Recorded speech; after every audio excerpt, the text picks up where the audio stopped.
Welcome to Quiet Expeditions. When the name Tyrannosaurus Rex is spoken, the mind constructs a colossus of muscle and bone, an undisputed ruler of a lost world. Yet the fossil record conceals a quiet, almost unimaginable truth. The most devastating terrestrial predator to ever walk the earth did not begin its lineage as a giant mocha. Over 165 million years ago, in the early Jurassic, there was no trace of a massive apex killer. Instead, the earliest ancestors of this terrifying dynasty were diminutive, fragile theropods. They lived in the deep shadows of ancient forests, surviving not by dominance, but by evasion, quietly avoiding the massive predators that truly ruled their era. How does a bloodline of the hunted evolve into the ultimate biological weapon? What invisible forces of natural selection rewrite a delicate skeletal frame into a specialized machine capable of pulverizing solid bone? Did the crown of the apex predator fall to them by sheer evolutionary brilliance? Or were they merely the opportunistic heirs to a crumbling empire? As we uncover the silent bones and buried timelines of this ancient paradox, let the weight of history pull you into deep rest. Subscribe to Quiet Expeditions and allow the quiet mysteries of the prehistoric world to guide you into a peaceful slumber. 165 million years ago, the geological and biological architecture of the planet was fundamentally unrecognizable. The supercontinent Pangaea had begun to fracture, tearing massive landmasses apart and opening deep crustal rifts that would eventually flood to become vast, dividing oceans. This relentless tectonic engine pumped staggering quantities of greenhouse gases from the Earth's mantle into the atmosphere, forging a global climate completely devoid of polar ice caps and suffocated by intense, pervasive humidity. The atmospheric composition was heavy, remarkably rich in carbon dioxide, which fueled a relentless and aggressive botanical explosion across the gradually separating landmasses of Laurasia and Gondwana. Towering canopies of ancient conifers, rigid araucaria, and massive ginkgo trees stretched hundreds of feet into the thick sky, their heavy branches interlocking to form an almost impenetrable biological ceiling. Beneath this towering arboreal roof lay a dense, humid understory draped in primitive ferns, sharp cycads, and towering horsetails, creating a dark, labyrinthine terrestrial world where direct sunlight rarely pierced the gloom. It was within this heavily shadowed, moisture-laden environment that the earliest chapters of a legendary biological lineage were quietly written. Not in the sunlit plains of dominance, but in the obscure, damp corners of pure survival.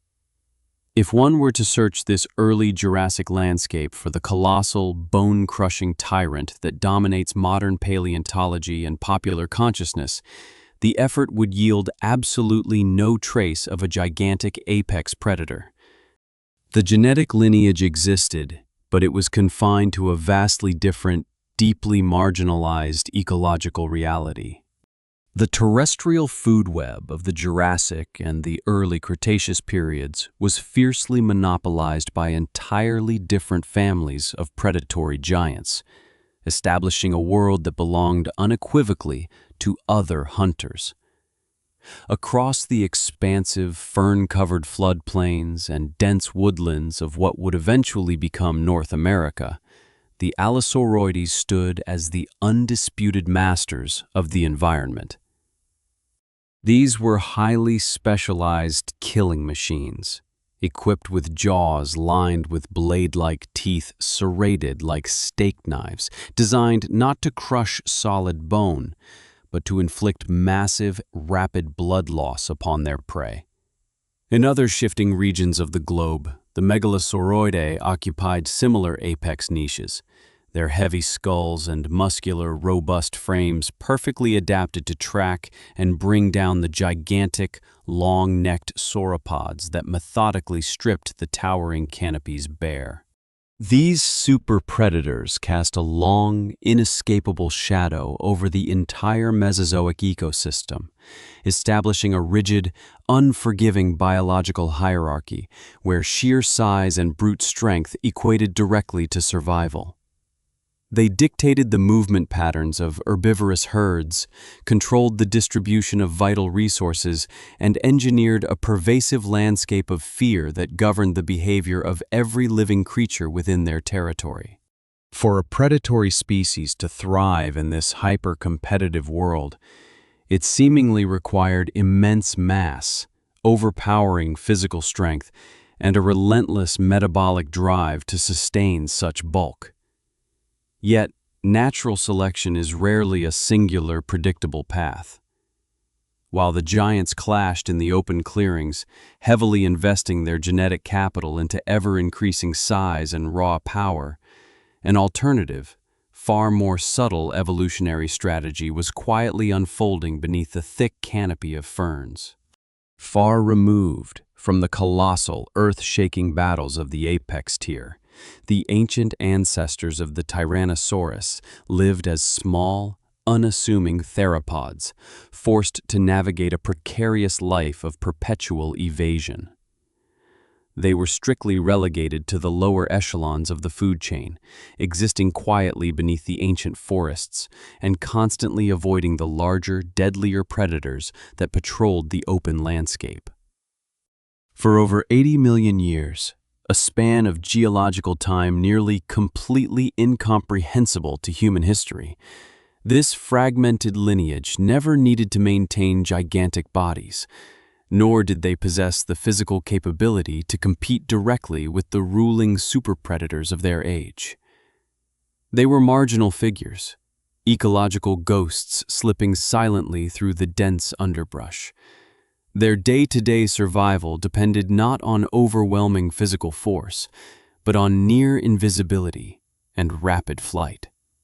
In the dim, dappled light of the forest floor, these early Tyrannosauroids likely hunted small, fast-moving lizards, primitive nocturnal mammals, and the massive, heavily armored insects characteristic of the Jurassic period. They were heavily reliant on opportunistic scavenging, likely darting out from the shadows to strip remaining flesh from the abandoned kills of the massive Allosauroids before rapidly retreating back into the safety of the darkness. Every movement was calculated, every foraging expedition fraught with the immediate, looming risk of encountering a juvenile megalosaurus or a swift, mid-sized hunter looking for an easy meal. Sudden death was a constant mathematical probability shaping their daily existence. This extreme, unyielding environmental pressure forged a highly unique set of anatomical constraints and evolutionary advantages. When a creature is denied the biological luxury of immense size, it must rapidly compensate with extreme metabolic efficiency and heightened sensory acuity. The dense, visually restrictive environment of the Jurassic understory demanded a vastly different kind of biological engineering than the open floodplains. To successfully navigate the tangled labyrinth of the undergrowth, and to detect the faint, distant scent of a rotting carcass or the subtle, muffled rustle of hidden prey, these small theropods were forced to refine their neurological processing capabilities. Their sensory organs were subjected to a ruthless, ongoing selection process, where even a fraction of a second's delay in auditory recognition or olfactory perception meant the absolute difference between passing on genetic material and being permanently eradicated from the fossil record. Evolution slowly and meticulously accumulated each of these small, seemingly insignificant anatomical improvements over millions of years of brutal trial and error. While the dominant giants of the era relied heavily on brute force and broad, slashing ambush attacks, the diminutive ancestors of the future Tyrant King were slowly, inadvertently building a physiological foundation of unparalleled precision.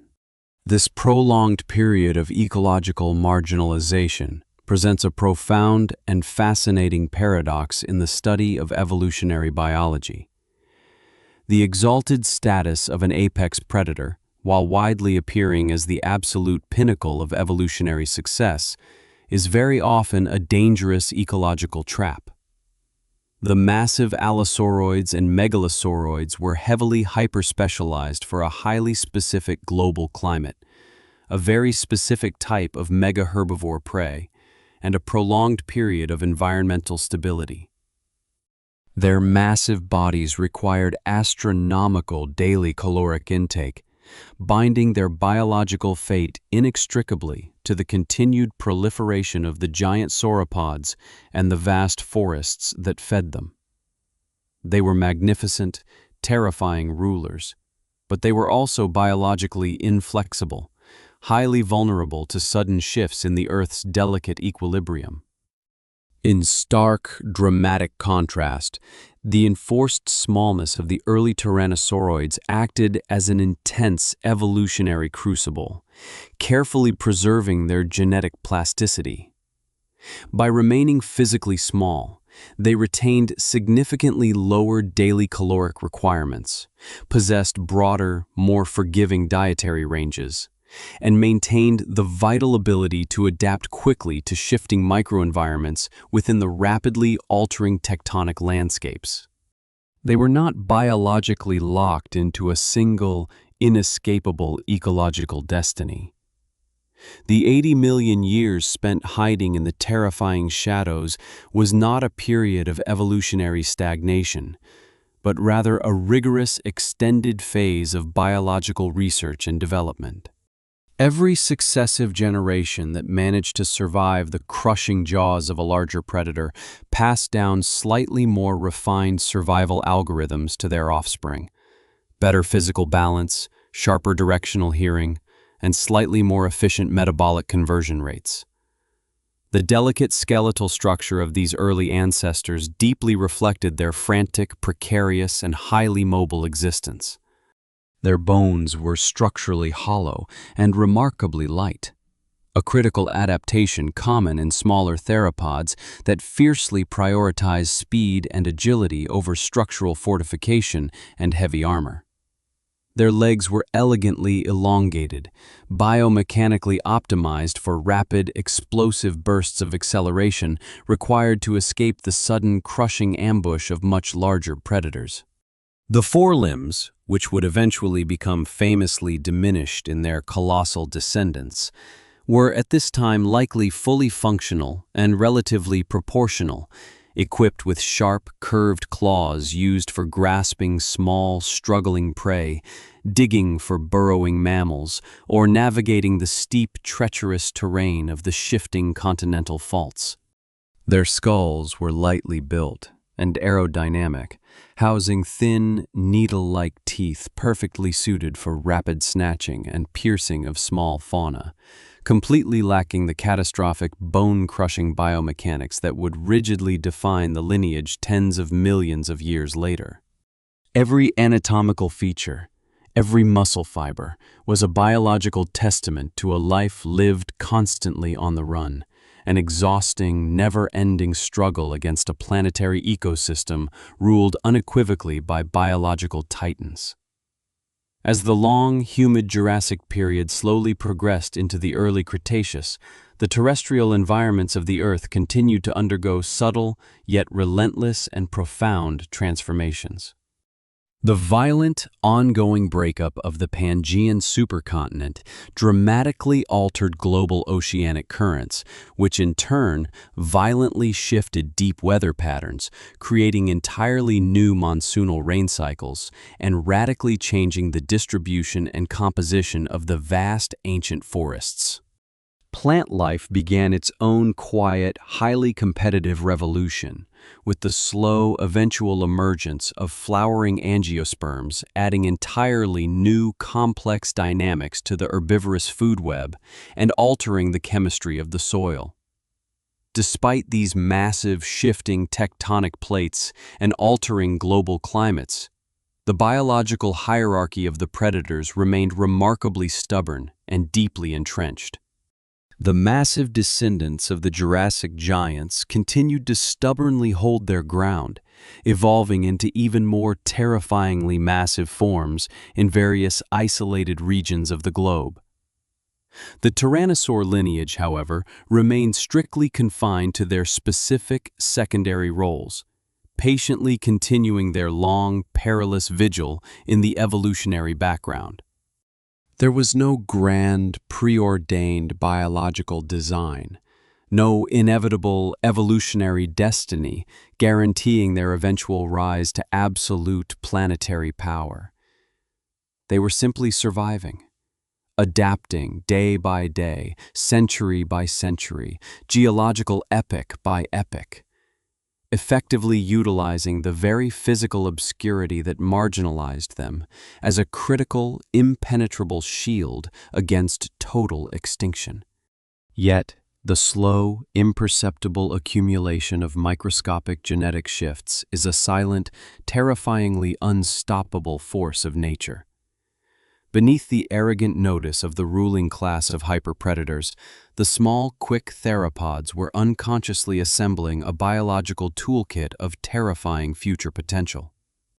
The very same harsh environmental pressures that kept them small, agile, and terrified were simultaneously honing the complex neural pathways and fine-tuned anatomical structures that, given the exact right ecological trigger, would eventually unleash an unprecedented, catastrophic predatory capability upon the world. They were quietly gathering the unseen attributes of a devastating storm long before the dark clouds ever formed on the horizon. The deep time of the Mesozoic era holds countless buried secrets, but few are as deeply compelling or philosophically profound as the stark realization that the unbreakable foundation of the ultimate apex predator was built not on a legacy of dominance, but on the desperate, shivering, and hyper-vigilant reality of being perpetually hunted. The suffocating, densely packed Jurassic landscape, with its terrifying super-predators and inescapable shadows, was the brutal anvil upon which the unparalleled resilience of the future Tyrant was slowly forged. The true marvel of this ancient biological journey lies not in the eventual, terrifying size of the final beast, but in the incomprehensible, agonizing patience of its evolution, waiting silently through tens of millions of years of darkness for a singular, catastrophic opportunity to finally step out of the shadows. The Earth is a relentless shredder of biological history. The vast majority of organic material that has ever existed is rapidly consumed, decayed, or ultimately pulverized by tectonic forces. For a fragile skeletal structure to endure 166 million years, a highly specific and mathematically improbable sequence of geological events must occur. A creature must die in an environment where rapid burial by fine-grained sediments instantly halts bacterial decomposition. The surrounding groundwater must be saturated with dissolved minerals, slowly replacing the calcium phosphate of the bone, cell by microscopic cell, turning delicate biology into enduring stone. It is only within these rare, lithified tombs that the earliest, quietest whispers of the Tyrant dynasty were eventually unearthed. Deep within the Middle Jurassic strata of what is now known as England, paleontologists uncovered an unassuming, highly fragmented skull. This fossil belonged to a creature that navigated the ancient underbrush approximately 166 million years ago. Initially, it was a specimen shrouded in deep taxonomic confusion. Because the snout bore a distinct small crest, early scientists originally classified it within the Ceratosaurus family, a well-known group of mid-sized Jurassic predators characterized by similar cranial ornamentation. For decades, this specimen rested in the quiet archives of paleontology, appearing as a seemingly ordinary branch on the vast dinosaurian family tree. However, the science of paleontology is not static. It evolves in tandem with the technologies used to interrogate the deep past. Later, highly rigorous anatomical studies and complex phylogenetic analyses were deployed to re-examine the fragile bones. Phylogenetic analysis operates by translating hundreds of minute morphological traits, the specific angle of a cheekbone, the fusion of cervical vertebrae, the intricate architecture of the brain case, into massive computational algorithms designed to trace the slow, branching divergence of species over deep time. These modern analytical tools completely bypassed the superficial similarity of the nasal crest and locked onto the subtle underlying architecture of the skull and jaw. The resulting data revealed a shocking, transformative truth. Proceratosaurus was not a ceratosaur, but was actually one of the earliest identified members of the Tyrannosauroidea lineage. This revelation radically remapped the biological history of the planet. It unequivocally meant that the specific genetic family destined to eventually produce the monstrous T-Rex had already emerged more than 100 million years before the famous giant itself ever existed. They were already present on the global stage, quietly evolving through countless generations, surviving completely beneath the notice of the dominant apex predators, and slowly building the underlying physiological foundation of a future empire. A gap of 100 million years is an expanse of time that deeply defies human comprehension. It is a vast, unrecorded abyss of shifting continents, radically fluctuating carbon dioxide levels, and countless undocumented generations. During this immense temporal void, the fragile genetic blueprint of the Tyrant lineage did not immediately scale up in size. It remained locked in a small, efficient, and highly adaptable physiological form. To fully grasp the sheer physical vulnerability of this early bloodline, one must look to the ancient geological formations of Asia. By around 160 million years ago, the discovery of a distinct species named Guanlong Wukai in China helped seamlessly complete the fragmented picture of these early ancestors.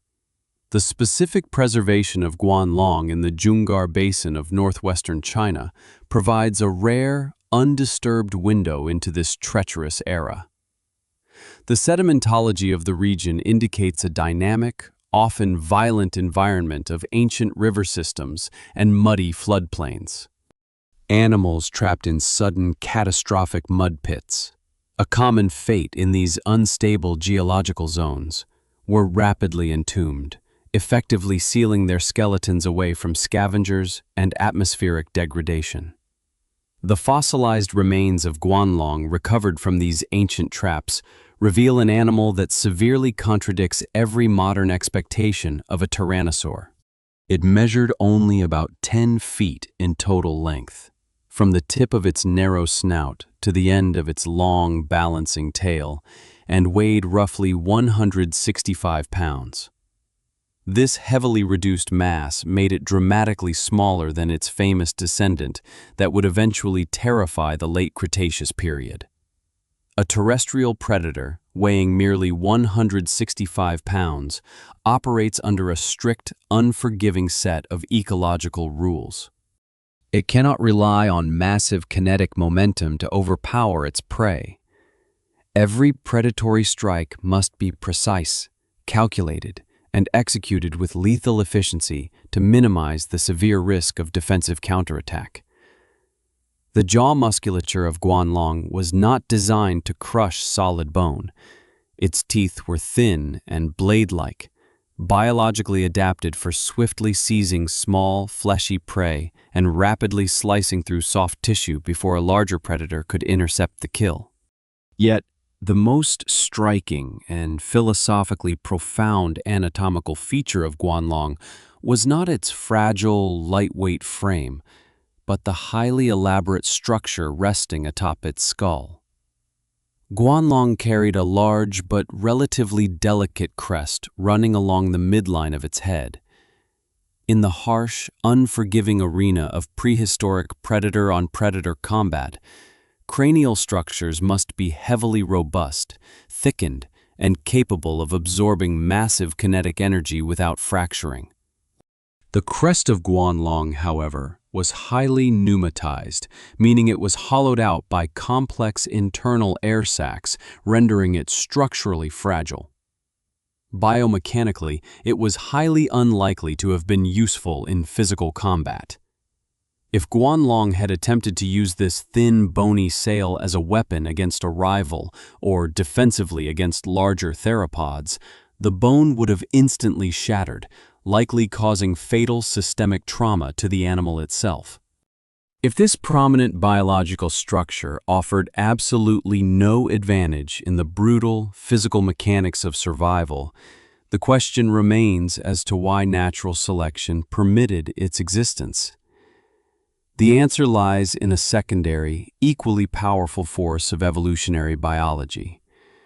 Modern researchers deeply analyze these morphological anomalies and conclude that the delicate crest was most likely used for recognizing members of its own species, or, more importantly, for attracting mates.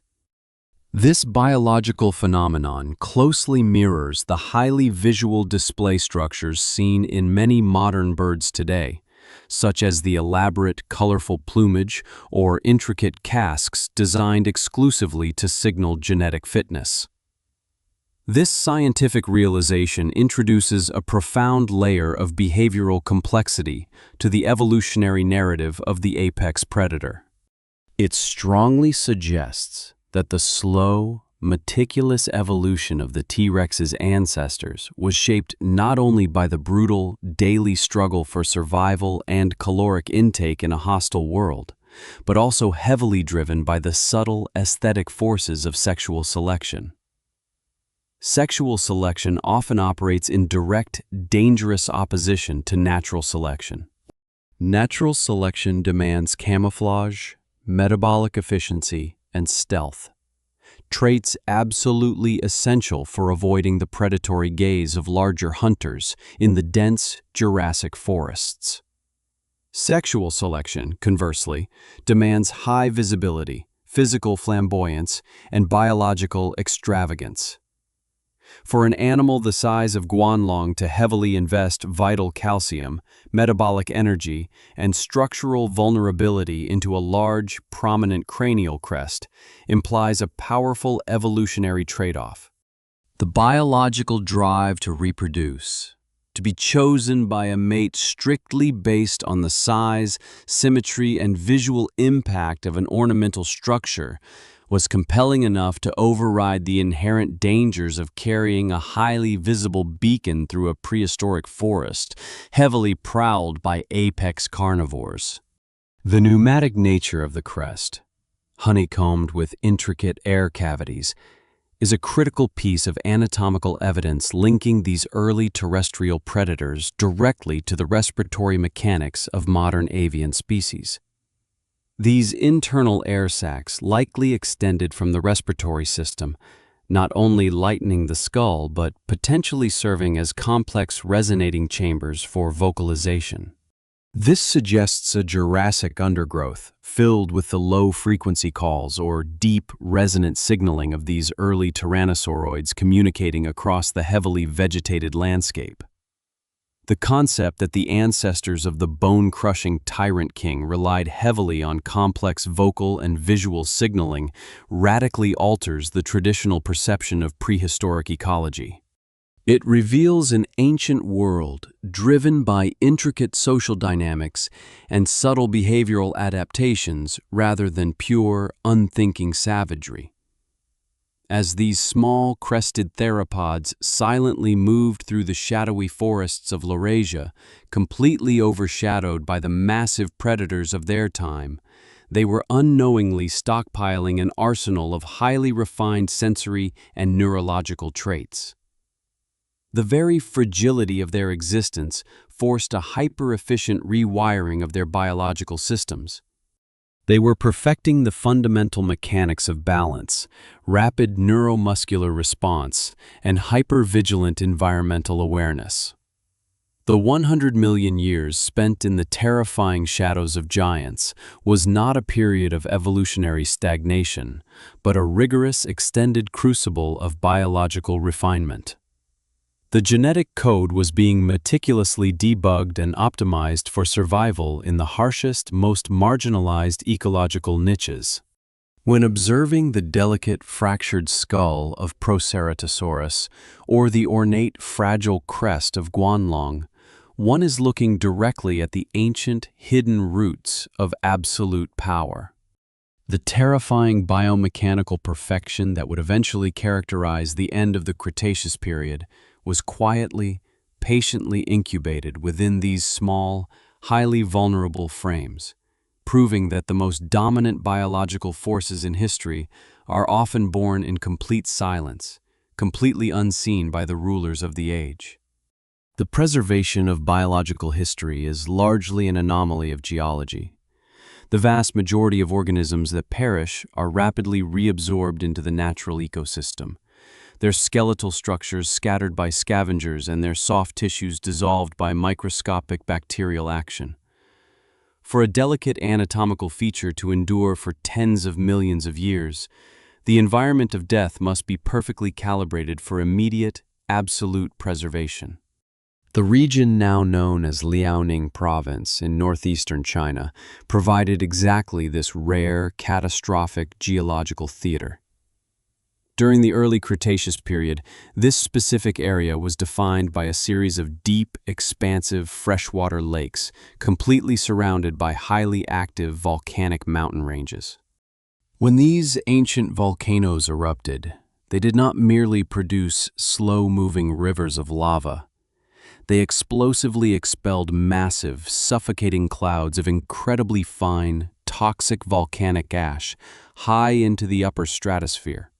As this dense ash rained down upon the lakes and the surrounding lush forests, it trapped countless living organisms, rapidly sinking them to the anoxic, oxygen-deprived depths of the lake beds, where destructive bacteria could not survive to initiate the natural process of decomposition.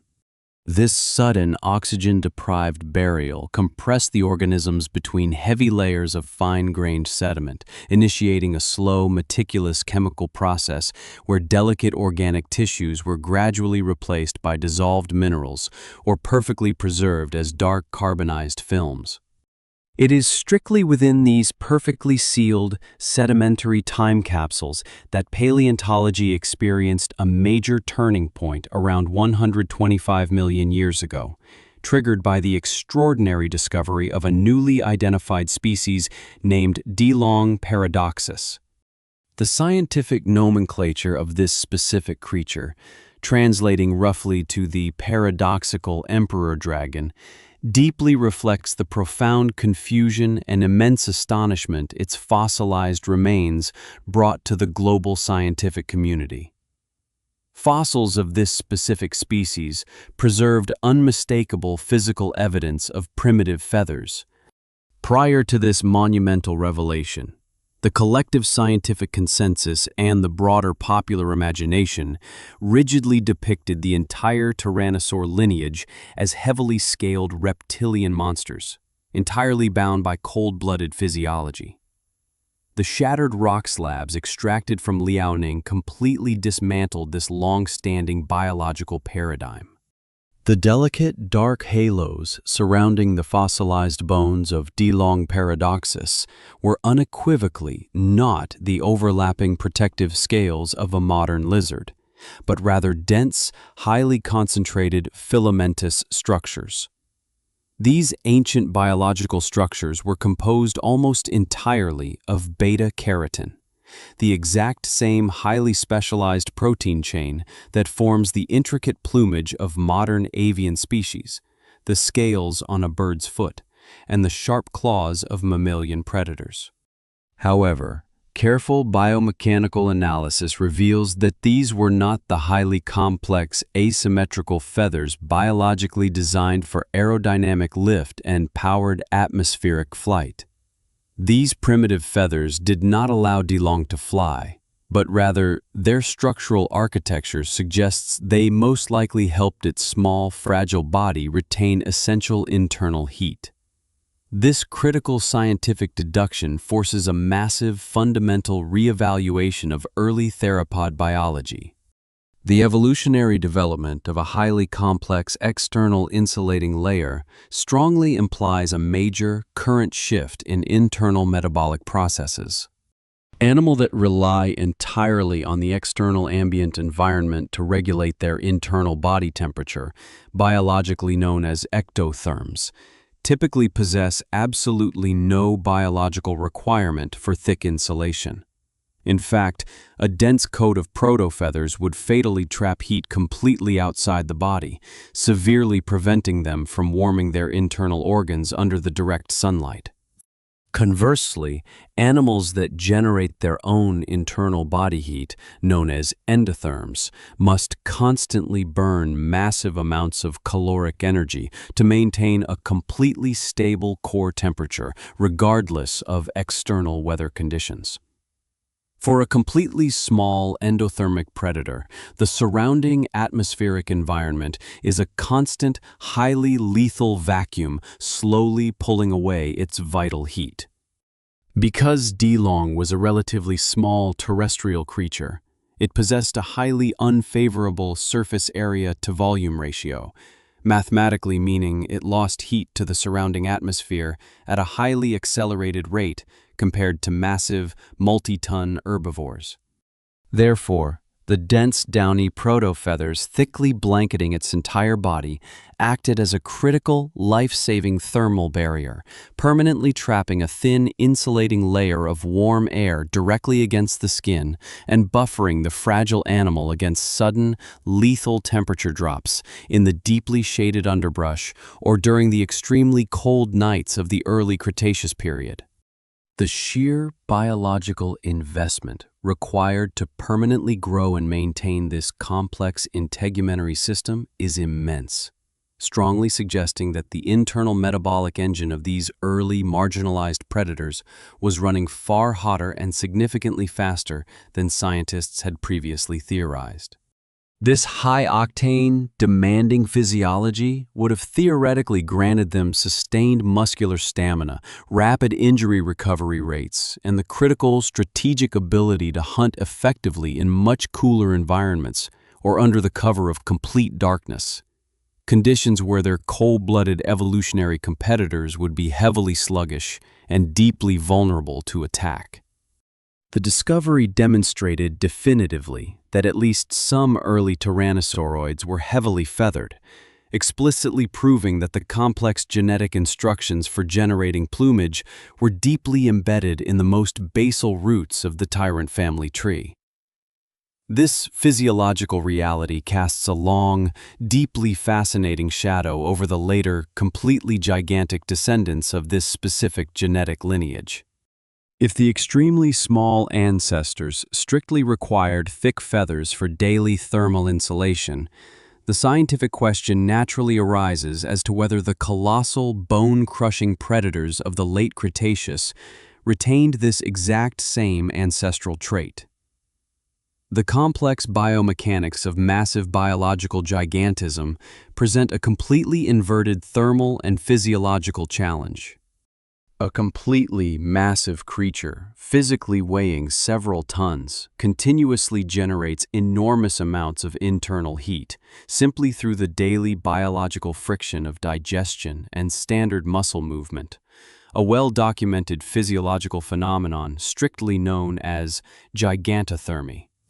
For an adult animal of that staggering, immense mass, a thick coat of insulating feathers could incredibly easily become a lethal biological trap, leading to severe, uncontrollable overheating during brief periods of intense physical exertion or standard hunting behaviors.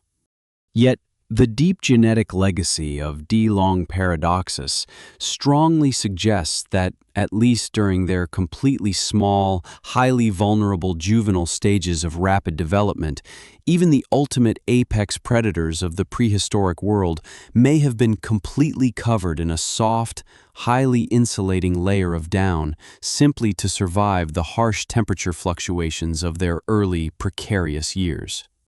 Beyond the highly specific physiological mechanics of the Tyrannosaur family alone, the rare fossils systematically extracted from the dense volcanic ash of Liaoning serve a far broader, immensely profound scientific purpose. The undeniable physical presence of highly complex, avian-like integument on a strictly terrestrial, deeply predatory dinosaur played a monumental, undisputed role in reinforcing one of the most important and transformative conclusions of modern paleontology. It systematically and permanently dismantled the long-standing, completely artificial taxonomic boundary historically drawn between reptiles and birds, directly providing the tangible, desperately sought missing physical evidence that perfectly bridged an immense evolutionary gap spanning hundreds of millions of years.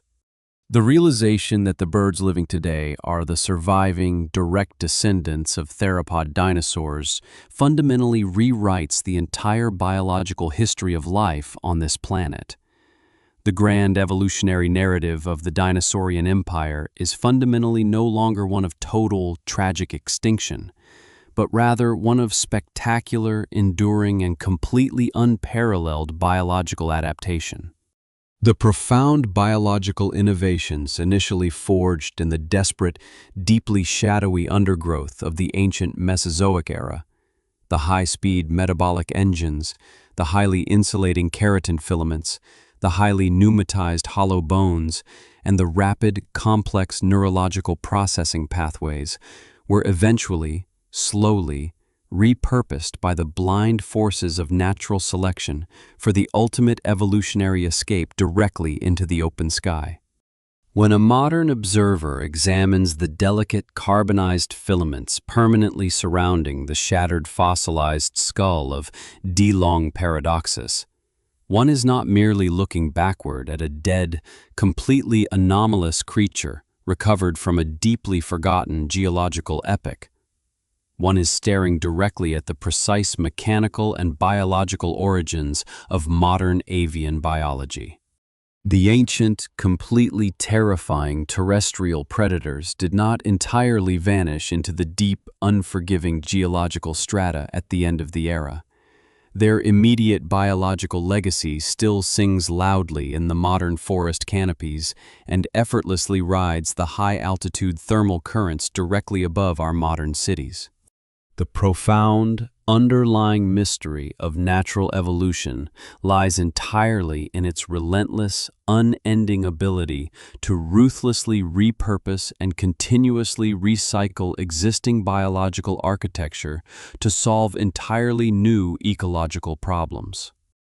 The exact same complex genetic mechanisms that originally evolved strictly to keep a completely small, heavily fragile predator warm in the damp, completely shadowy forests of early Cretaceous China eventually became the very same physiological mechanisms that seamlessly allow modern avians to successfully navigate the freezing, deeply hostile high-altitude atmospheric currents of the present day. The silent, utterly terrifying dynasty of the ancient theropods, completely born in evolutionary obscurity and strictly defined by a desperate struggle for daily survival, quietly and systematically engineered the absolute biological foundation for the most widespread, deeply diverse group of terrestrial vertebrates currently inhabiting the modern Earth. The architecture of bone offers only a partial narrative of biological history, acting as a rigid scaffold that silently implies the complex soft tissues it once supported. For centuries, the science of paleontology was strictly confined to the external morphology of fossilized remains, measuring the length of femurs, the curvature of claws, and the serration density of teeth to deduce the behavioral ecology of vanished species. This external methodology, while foundational, completely ignores the most critical biological component of any predatory organism: the central nervous system. The true operational capacity of a hunter is not dictated solely by the mechanical strength of its jaws, but entirely by the neurological processing power housed safely within the heavy armored vault of the skull. To truly understand the evolutionary trajectory of the Tyrannosaur lineage, scientists were forced to look beyond the surface of the bone and peer directly into the empty, lithified spaces where ancient brains once resided. This profound scientific endeavor became possible through the application of high-resolution computed tomography scans, a technology that utilizes highly focused radiation to non-destructively slice through solid rock and densely fossilized bone. By meticulously mapping the internal cavities of these ancient skulls, paleontologists can generate digital endocasts, precise three-dimensional models of the brain's exterior surface. These advanced digital reconstructions reveal a deeply astonishing biological reality about the ancestors of the Tyrant dynasty. Even more remarkable is the fact that many of the neurological traits directly responsible for the extraordinary success of the late Cretaceous giants had already appeared and stabilized in the genetic code long before the lineage ever evolved into a massive, bone-crushing entity. The foundational software of the ultimate predator was being rigorously coded, tested, and perfected within bodies completely dwarfed by the ruling superpredators of the Jurassic period. The deep shadows of the ancient forest floor demanded an entirely different sensory apparatus than the open, brightly lit floodplains. When early Tyrannosauroids navigated the dense, light-starved underbrush, vision was often severely obstructed by towering ferns and overlapping cycad fronds, rendering long-range visual detection virtually impossible. In this restrictive environment, chemical detection became the primary mechanism for survival. The atmosphere of the Mesozoic era was heavily saturated with microscopic chemical compounds, volatile organic molecules continuously released by decaying vegetation, shedding skin, and the decomposing carcasses of fallen dinosaurs. To successfully interpret this invisible, floating landscape of chemical information, a predator required an exceptionally powerful olfactory system. The digital computed tomography scans of early fossil skulls definitively reveal that the specific brain regions biologically responsible for processing complex smells, known as the olfactory bulbs, were already highly developed and greatly expanded in these small, marginalized creatures. This immense neurological investment in chemosensory processing indicates a profound reliance on scent over sight in their daily struggle for caloric intake. The physical enlargement of the olfactory tract physically correlates with a massive increase in the surface area of the olfactory epithelium, located deep within the nasal cavity. A highly sensitive biological membrane densely packed with millions of specialized receptor cells. When a stray gust of wind carried the faint, decaying scent of a sauropod carcass completely hidden miles away, these microscopic receptors would instantly bind with the volatile molecules, transmitting rapid electrical impulses directly to the expanded olfactory bulbs for immediate decoding. This highly sensitive biological radar effectively allowed these early predators to detect distant prey or concealed carcasses from great distances, completely bypassing visual obstructions and granting them a massive strategic advantage in the fierce competition for scarce protein sources. They could quietly track a wounded herbivore through pitch-black darkness or accurately locate an abandoned kill long before larger, visually dependent predators even realized the resource existed. The ancient forest was not merely a physical terrain to be walked upon. It was an invisible, highly complex chemical map that the Tyrannosaur lineage learned to read with terrifying fluency, tens of millions of years before they possessed the physical size to dominate it. While the sense of smell allowed these diminutive hunters to navigate the broad geographical landscape, the final, lethal moments of a predatory strike require an entirely different sensory modality. As they slowly crept closer to their target, guided initially by chemical trails, the environment would eventually transition from a world of scent to a world of immediate physical geometry.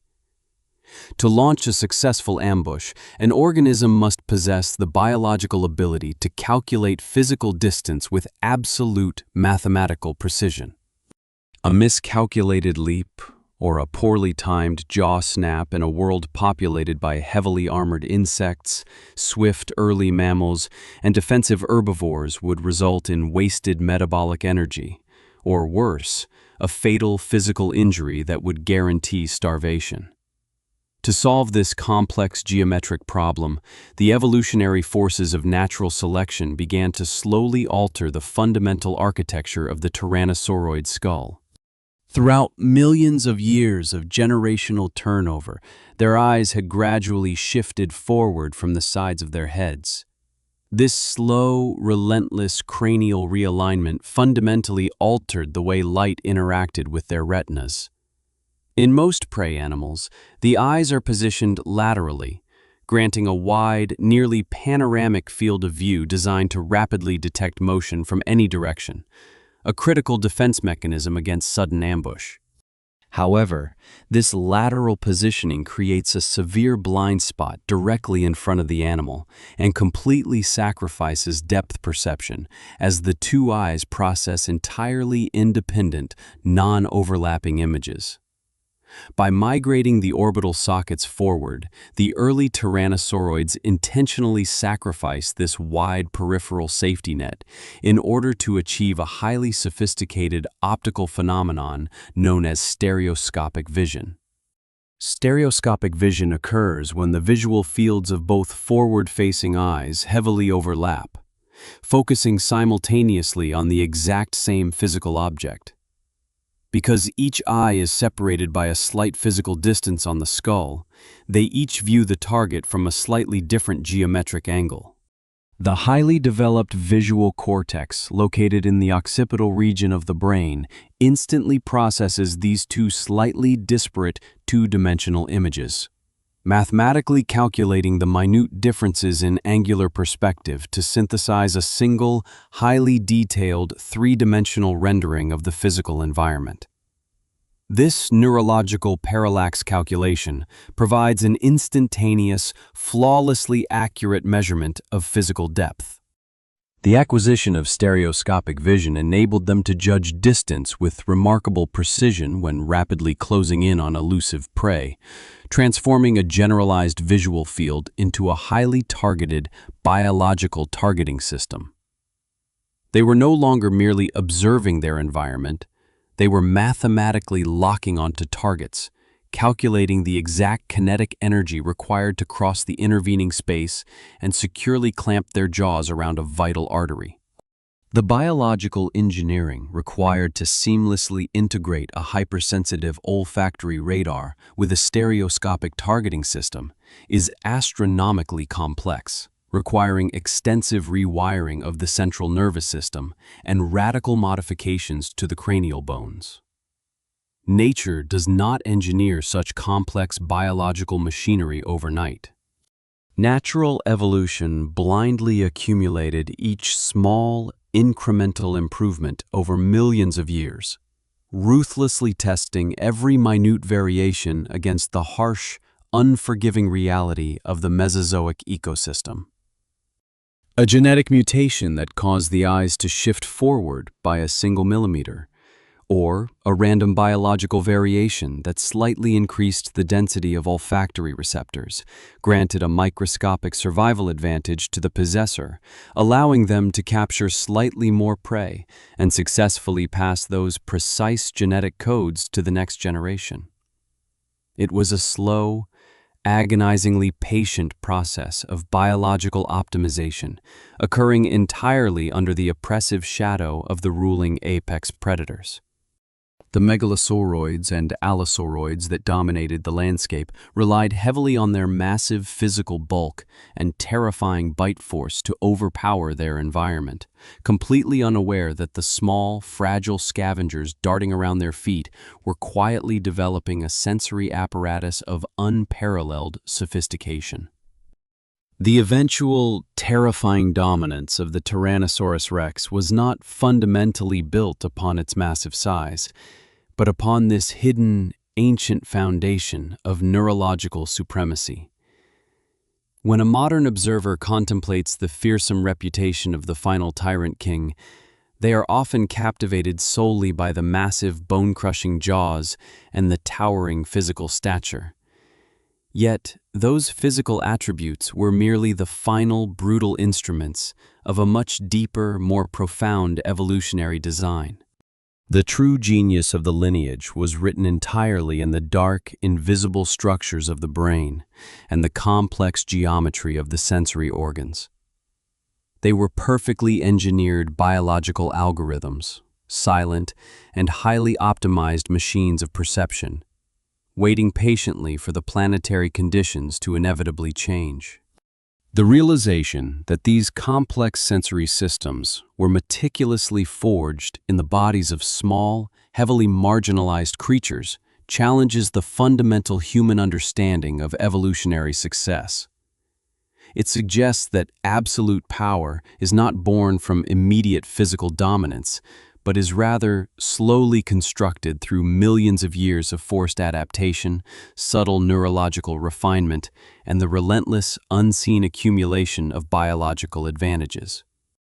The true architects of the dinosaurian empire were not the towering giants of the Jurassic period, but the small, incredibly perceptive survivors hiding quietly in the shadows, perfectly measuring the distance to a future they were genetically destined to conquer.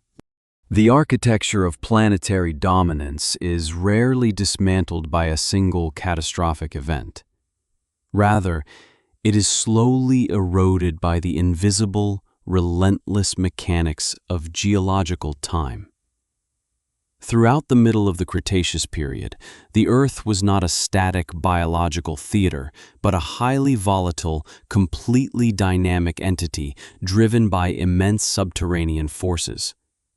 Around 100 to 90 million years ago, the planet entered a period of dramatic, profound environmental change.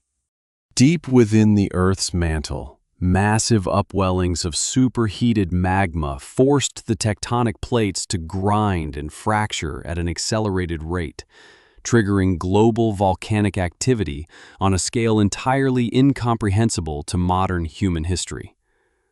This relentless tectonic engine expelled staggering volumes of greenhouse gases into the upper atmosphere, aggressively trapping solar radiation and forging a hyperthermal greenhouse world. The global climate became extremely warm, completely eradicating any permanent polar ice caps and causing the thermal expansion of the oceans. As global sea levels rose catastrophically, the intruding marine waters sought the lowest topographical points on the shifting continental plates. In North America, this rising tide formed the Western Interior Seaway, a massive, shallow inland sea that physically and completely divided the continent into two distinct, isolated landmasses, Laramidia in the west and Appalachia in the east. This geographical fracturing was not merely a shift in cartography, it was a profound biological catalyst. This severe geographical separation caused the existing dinosaur populations to evolve in completely different directions, while simultaneously transforming habitats, shifting dominant vegetation patterns, and radically altering established food sources across the fragmented ecosystems. The vast, sun-drenched floodplains were slowly swallowed by the encroaching tides, forcing terrestrial life to adapt to shrinking coastlines and shifting, unfamiliar flora. Yet, despite these massive tectonic and climatic upheavals, the absolute top of the global food chain still firmly belonged to other, vastly different families of predatory dinosaurs. The ancestors of the Tyrant king were still completely overshadowed by biological titans. In the sweltering, heavily vegetated landscapes of South America, there was the terrifying Giganotosaurus, while the vast, ancient river deltas of North Africa were home to the equally massive Carcharodontosaurus. These were not merely animals. They were highly specialized biological siege engines. These colossal species measured more than 40 feet long and weighed an astonishing 13,000 to nearly 20,000 pounds, their immense physical bulk completely eclipsing the small, feathered Tyrannosauroids that scurried in the shadows. They were apex predators, perfectly and rigidly specialized in hunting gigantic sauropods, utilizing their massive blade-like teeth to inflict catastrophic blood loss upon the lumbering herbivores. They did not need to calculate precise strike distances or utilize highly complex olfactory tracking. Their sheer, overwhelming mass and specialized dental weaponry guaranteed their absolute supremacy in the open environments. The global distribution of predatory power was highly stratified and deeply entrenched. While the Carcharodontosauridae dominated the terrestrial plains, the Spinosauridae heavily dominated the vast, winding river ecosystems, utilizing their elongated crocodile-like snouts to harvest massive aquatic prey, and the deeply robust Allosauroids ruthlessly ruled many regions of the southern hemisphere. This was an entrenched, highly successful biological aristocracy that had reigned for tens of millions of years, perfectly adapted to their specific environmental niches and seemingly invincible to any biological challenge. To the small, highly perceptive Tyrannosauroids patiently hiding in the dense undergrowth, this hierarchical structure must have appeared eternally impenetrable. However, the greatest threat to a hyper-specialized apex predator is never another predator. It is the subtle, unseen shifting of the biological foundation upon which they stand. The fossil record, acting as an impartial, silent witness to the deep past, shows a terrifying ecological reality. Around 95 to 90 million years ago, giant predatory groups such as the mighty Carcharodontosauridae and the aquatic Spinosauridae gradually declined and then completely disappeared across many regions of the globe. This monumental biological collapse was not immediate, but rather a slow, agonizing starvation of an entire dynasty. The exact, singular cause of this global extinction event is still being heavily studied by modern paleontologists, but the vast majority of geological and chemical evidence suggests that sweeping changes in global climate, fluctuating sea levels, and the subsequent collapse of established ecosystems played a far more important, devastating role than any direct biological competition. As the inland seas expanded and the global temperatures fluctuated, the ancient forests of towering conifers and cycads began to slowly recede, increasingly replaced by the rapidly evolving, faster-growing, flowering plants. This fundamental shift in the botanical landscape sent a catastrophic, invisible shockwave up the food chain. The gigantic, long-necked sauropods, which required immense daily volumes of specific gymnosperm vegetation to sustain their massive bodies, found their food sources dwindling rapidly. As the sauropod populations plummeted, the highly specialized superpredators like Carcharodontosaurus and Giganotosaurus, whose entire anatomical structure and hunting strategy were biologically locked into bringing down these specific massive herbivores, found themselves completely unable to adapt. Their massive bodies, once the ultimate symbol of evolutionary success, suddenly became fatal biological liabilities, requiring vast amounts of caloric energy that the crumbling ecosystem could no longer provide. They were biologically stranded, starving slowly in a world that was radically shifting beneath their feet.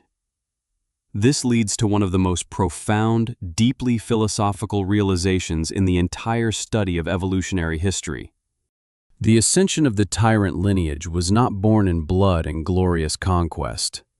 To this very day, there is absolutely no fossil evidence showing that a Tyrannosaurus ever defeated a member of the Carcharodontosauridae in a brutal, direct confrontation to claim ecological dominance.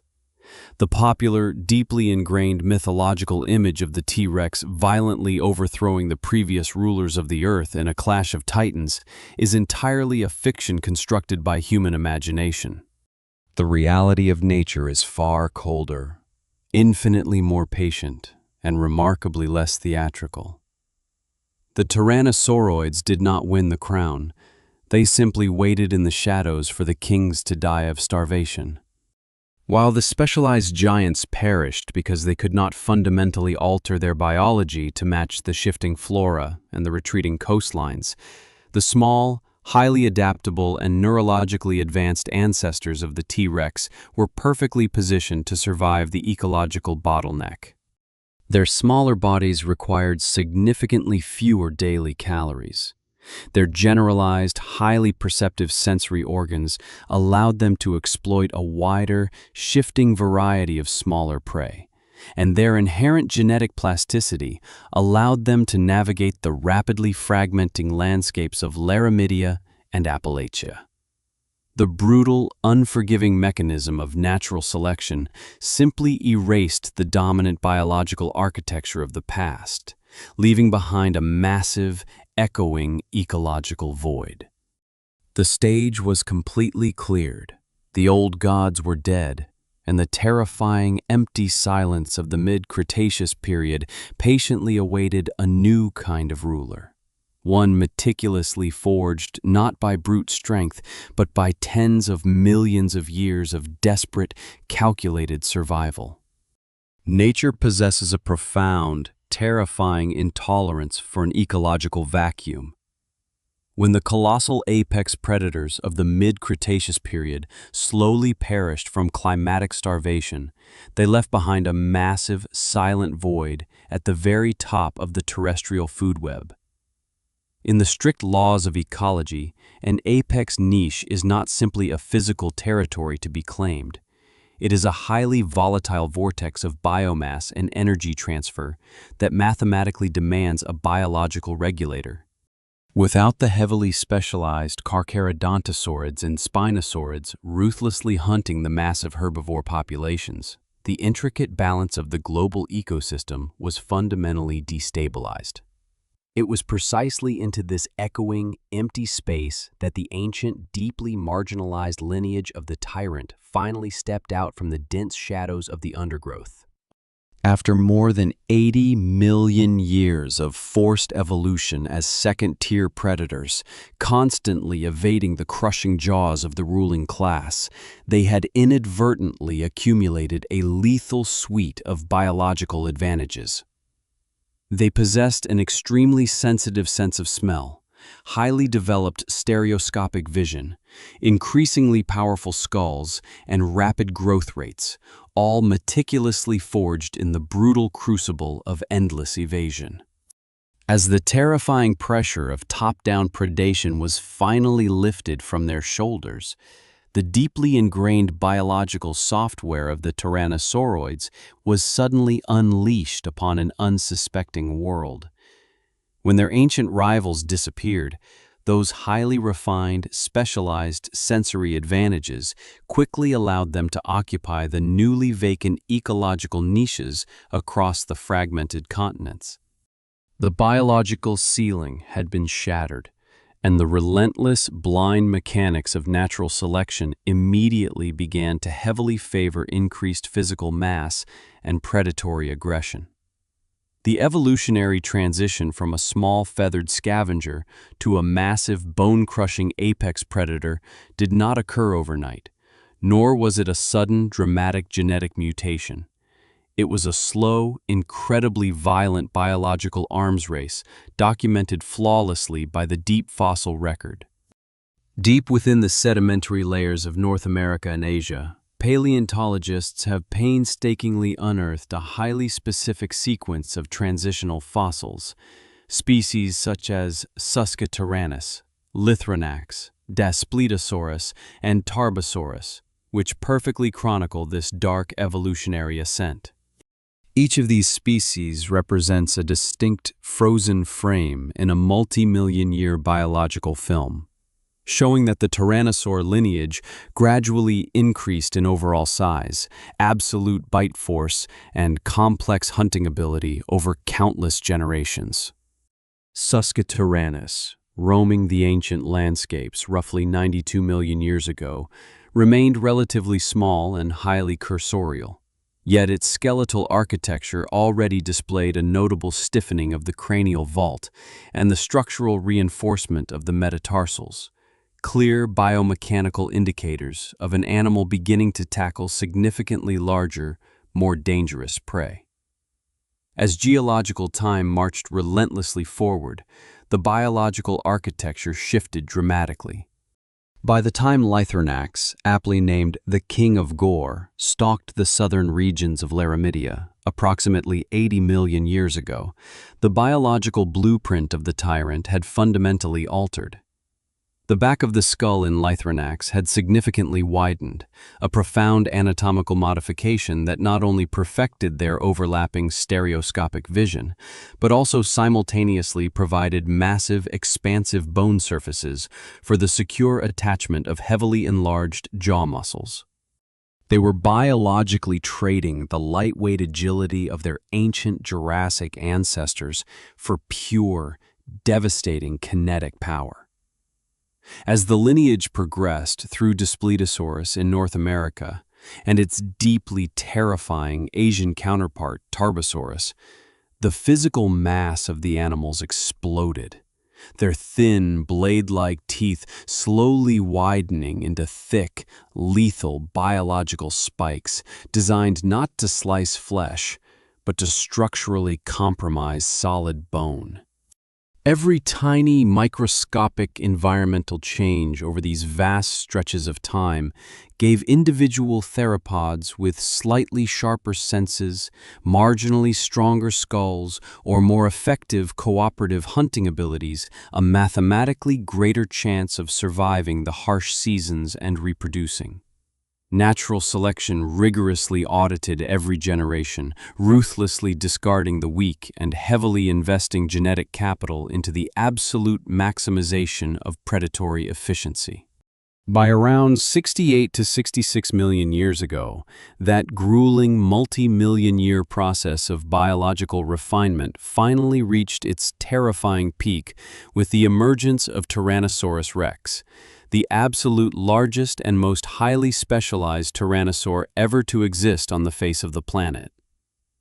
What remains deeply remarkable and philosophically humbling about this entire evolutionary narrative is that this catastrophic biological transformation did not happen suddenly. It was the direct, inescapable result of tens of millions of years of agonizing natural selection. A slow, methodical accumulation of genetic power born originally from absolute weakness. The perfect predatory machine was not intelligently designed in a single moment of biological inspiration. It was brutally hammered into existence by the relentless, shifting tectonics of the Earth and the slow starvation of its predecessors. This profound realization leads directly to a deeply intriguing, haunting question that echoes through the halls of modern paleontology. If the global climate had not dramatically changed, if the western interior seaway had not formed to divide the North American continent, and if the massive, specialized Carcharodontosauridae had somehow continued to dominate the ancient floodplains, would Tyrannosaurus Rex ever have existed to become the undisputed king of the dinosaurs? The fossil record silently suggests a chilling alternative reality. If the environmental bottleneck had not systematically eradicated the ruling class of the mid-Cretaceous period, the genetic potential of the Tyrant lineage might have remained permanently suppressed, forever locked inside the bodies of small, highly perceptive scavengers hiding terrified in the dense, dark undergrowth. The ultimate apex predator is fundamentally a creature of pure geographic and climatic circumstance, a terrifying, beautiful biological accident triggered by a dying world. The crown was not taken by force. It was inherited by the patient, silent survivors who possessed the exact right sensory tools to navigate the ruins of a collapsed ecological empire. Claiming the dominant ecological position at the very top of the terrestrial food chain was only the beginning of a profound and incredibly violent biological journey. To eventually become the most terrifying and biomechanically efficient predatory machine to ever exist on the planet, the Tyrannosaurus Rex still strictly required millions of additional years of highly focused, localized evolution. Nature ruthlessly and meticulously refined every single anatomical detail, relentlessly altering the dense architecture of its skull, heavily expanding the deep anchoring points of its neck muscles, and completely redesigning the specific geometric shape of its teeth to slowly engineer a biological system capable of generating a bite force powerful enough to completely crush the solid bones of gigantic prey. What ultimately made this specific creature a permanent, terrifying icon of the prehistoric dinosaur world was the profound biological reality that virtually every distinct part of its massive body evolved to serve one singular, devastating evolutionary purpose: bringing down the absolute largest, most dangerous, and heavily armored prey with the greatest possible mechanical efficiency. The absolute structural foundation of that terrifying kinetic power was its colossal, heavily fortified skull. The skull of a fully mature adult Tyrannosaurus measured nearly 5 feet in total length, presenting a highly robust, incredibly thick vault of fused bone that was completely unlike the vastly more slender, structurally fragile skull architectures commonly seen in many other historical large predators, such as the Jurassic Allosaurus or the mid-Cretaceous Giganotosaurus. When modern paleontologists deploy advanced high-resolution computed tomography scans and highly complex biomechanical computer simulations to deeply study this ancient cranial architecture, they discover a flawless masterpiece of natural biological engineering. The resulting data heavily suggests that the entire interconnected skeletal framework of the massive head was intricately reinforced to safely and efficiently distribute the catastrophic kinetic force generated during a maximum pressure bite, functioning mathematically and physically much like the rigid load-bearing structural design of a modern steel suspension bridge. Bone is a composite biological material, possessing immense compressive strength but remaining highly vulnerable to shear forces. Therefore, when the massive jaw muscles violently contracted, generating immense internal pressure, this complex network of fused cranial plates and highly specialized, shock-absorbing fibrous sutures effectively channeled the destructive kinetic energy safely away from the delicate brain pan and the highly fragile optic nerves, completely preventing the animal from systematically shattering its own skull during a high-speed, violent, predatory strike. Accompanied directly by that massive, structurally reinforced skull came a highly specialized, deeply terrifying set of heavy dentition.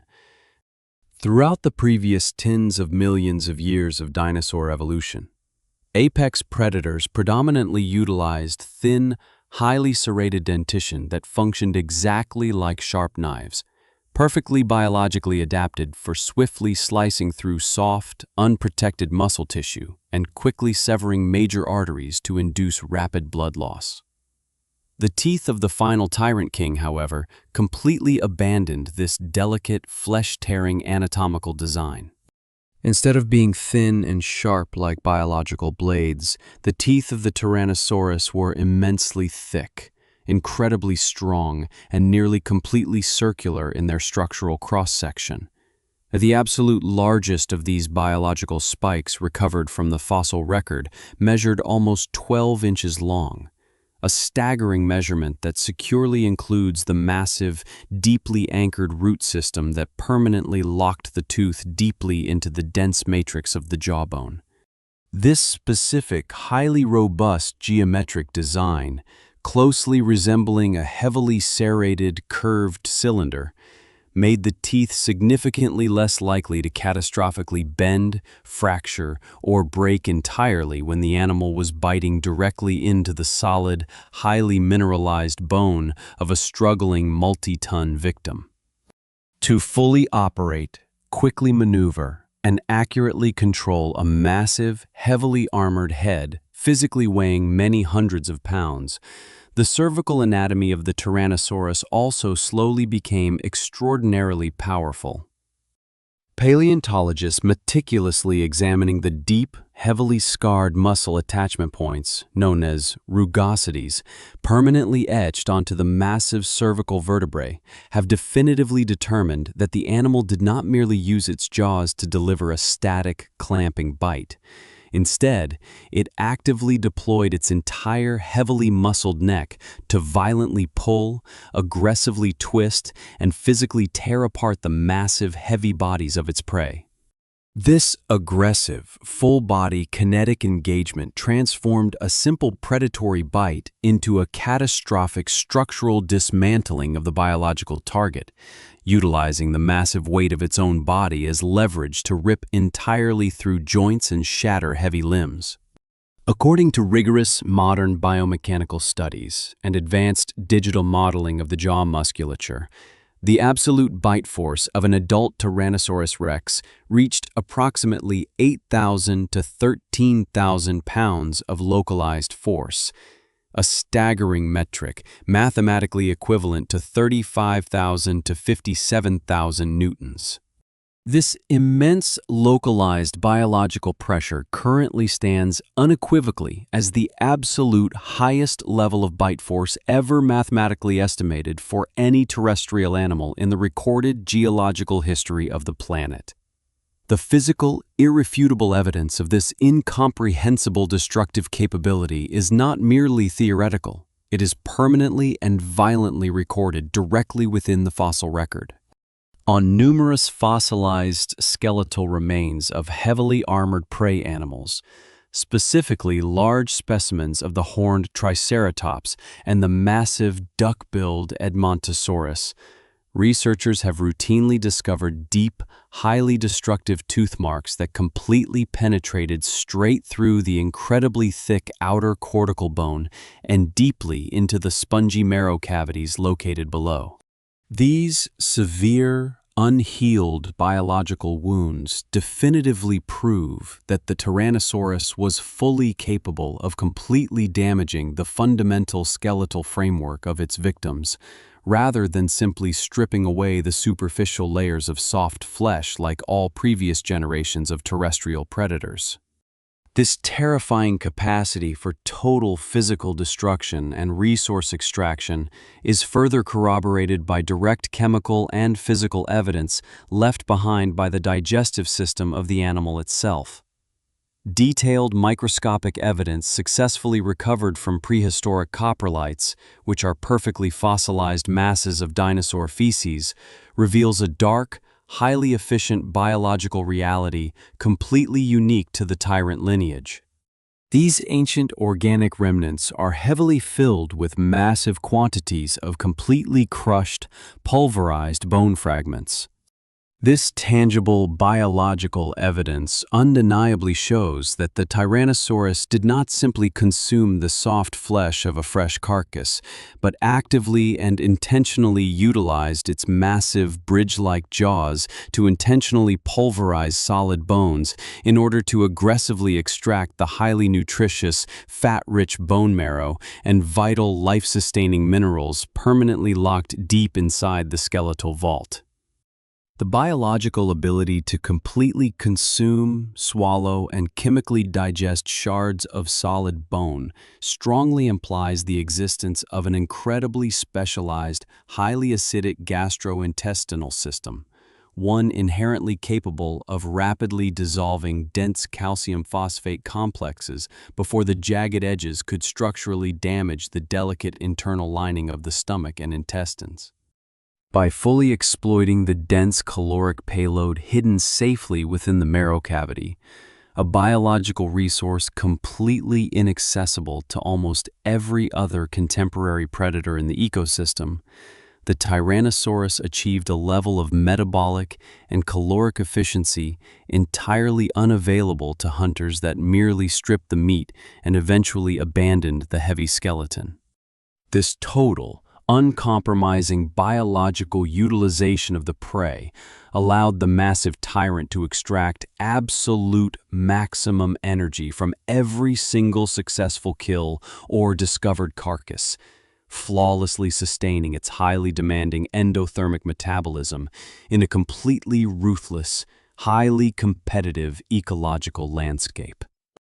The entire anatomical profile of the fully mature adult Tyrannosaurus, spanning from the immense, reinforced architecture of its massive skull to the deep, impenetrable roots of its bone-crushing teeth, represents the absolute, terrifying apex of terrestrial biological engineering. It was fundamentally an organism that had entirely transcended the simple, ancient act of hunting, slowly becoming a highly optimized, living mechanism meticulously designed by tens of millions of years of ruthless natural selection to completely disassemble and entirely consume the largest, most heavily fortified biological structures of the late Cretaceous period. The physical architecture of a biological organism is fundamentally a ledger of evolutionary economics, where every single anatomical feature demands a strict metabolic cost and necessitates a mechanical compromise. One of the most widely recognized yet historically misunderstood features of the ultimate apex predator is the seemingly paradoxical presence of its incredibly short arms. For generations, these diminutive appendages were frequently dismissed as useless evolutionary remnants, vestigial mistakes destined to eventually fade from the genetic code. However, modern biomechanical research deeply suggests that they were not an anatomical failure, but rather the highly calculated result of a strict, necessary evolutionary trade-off. To truly understand the terrifying mechanics of the Tyrannosaurus, one must visualize the massive animal not merely as a flesh and blood creature, but as a complex, highly precarious bipedal cantilever system. The absolute fulcrum of this immense biological structure rested perfectly at the rigid hip joints. As the Tyrannosaur lineage progressed over tens of millions of years, the head and the surrounding jaw muscles became increasingly massive to accommodate the devastating, bone-crushing bite force required to shatter the heavily armored defenses of their prey. If the forelimbs had retained the long, proportional mass of their ancient, lightweight Jurassic ancestors, the center of gravity would have shifted drastically and fatally forward. This would have caused catastrophic instability, forcing the animal to heavily counterbalance by artificially increasing the mass of its tail, thereby demanding astronomically higher caloric intake simply to maintain upright posture. Instead, reducing the overall size of the forelimbs ruthlessly helped decrease the burdensome weight at the front of the body and seamlessly improve overall bipedal balance. Evolution preserved what worked most effectively. It sacrificed arm length to maximize the lethal efficiency of the skull. Although each arm was reduced to only about 3 feet long, completely dwarfed by the surrounding musculature, they were remarkably robust, equipped with 2 large, highly lethal claws that may have actively helped securely hold struggling prey at extremely close range during the chaotic, violent climax of a hunt. This profound adherence to biomechanical efficiency deeply governs another, heavily romanticized aspect of the tyrant's existence: its speed. Many cinematic films and popular media continuously portray the T-Rex running at extremely high speeds, easily pacing fleeing vehicles or rapidly chasing down panicked herds in open plains. Yet, rigorous modern biomechanical models, utilizing highly complex physical simulations of bone stress and kinetic energy transfer, suggest that this terrifying cinematic depiction would have been physically impossible and mathematically unlikely. The inescapable laws of physics impose strict, unyielding limits on biological organisms. With a calculated living mass of nearly 9 US tons, the sheer kinetic energy generated by a creature of that immense size, moving at high velocities, is absolutely staggering. If a 9-ton biological machine were to achieve true running locomotion, a physical state where both feet completely leave the ground during a suspended aerial phase, the resulting gravitational impact force upon landing would have placed enormous, lethal stress on its lower leg bones. The immense shear forces would have instantly shattered the massive femur and tibia, collapsing the animal under its own catastrophic weight. Consequently, most current scientific studies carefully estimate the maximum terrestrial speed of an adult T-Rex at a strictly limited range of around 10 to 18 miles per hour. This strict biological speed limit was not a flaw, because absolute velocity was remarkably unnecessary for its highly specialized hunting strategy. All a mature T-Rex needed was to calculate the geometry of the ambush and get close enough to deliver one single decisive bone-crushing bite. However, this heavy biomechanical restriction highlights one of the most profound and deeply fascinating physiological paradoxes of the tyrant's entire life cycle. The colossal, heavily restricted adult that stalked the late Cretaceous was not born into that cumbersome physical state. By deeply analyzing the microscopic growth rings permanently preserved within fossilized bones, a complex histological process heavily akin to counting the concentric rings of ancient trees to trace historical rainfall and environmental stress, paleontologists have successfully unlocked the hidden, violent chronologies of their internal biology. These precise bone tissue analyses reveal a terrifying metabolic engine. They show that between roughly 14 and 18 years of age, the T-Rex entered a violent period of explosive physical development. During this incredibly brief, intensely demanding 4-year adolescent window, the animal sustained an astronomical metabolic rate, rapidly gaining an average of nearly 1,300 pounds of pure bone and muscle mass per year. Within only a few fleeting years, a relatively slender, lightweight individual radically and irreversibly transformed into a gigantic, heavy-set predator. What makes this rapid physiological metamorphosis ecologically profound is that juvenile and adult T-Rex appear to have occupied almost two completely different biological professions within the exact same ecosystem. In a closed ecosystem, intense competition between mature adults and their own offspring for the exact same limited food sources would be a catastrophic evolutionary flaw. This rapid ontogenetic shift flawlessly bypassed this ecological trap. Juveniles, defined strictly by their long, highly elongated legs and extremely lightweight bodies, were physically optimized for speed and stamina, allowing them to successfully hunt smaller, significantly faster prey animals that darted through the dense underbrush. They operated as highly cursorial, mid-tier pursuit predators, perfectly filling the ecological void left by the complete absence of other mid-sized theropods in the environment. As they forcefully crossed the massive metabolic threshold of their teenage years, accumulating thousands of pounds of heavily armored mass, they systematically lost that early, lightweight agility. The fully mature adults irrevocably shifted their entire biological focus toward an entirely different energy source, utilizing ambush tactics to pursue animals weighing thousands of pounds, heavily targeting dangerous, massive megaherbivores such as the duck-billed Edmontosaurus or the heavily armed Triceratops.